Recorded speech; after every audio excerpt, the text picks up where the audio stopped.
you want to use Walkie-Talkie on your Apple Watch, then first of all, you have to make sure that you turn on FaceTime on your iPhone, you and your friend that you are gonna talk. So go to the FaceTime and make sure that you are logged in. And next, all we have to do is just to go into the Walkie-Talkie application. So we can actually do that by clicking on this side button. And as you can see over here, we are able to simply go to the edit button and we can bring here the Walkie-Talkie shortcut. So we have to click on the plus on the left upper corner.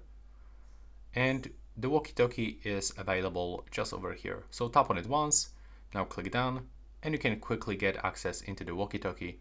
Now it's available and you can simply start talking to someone.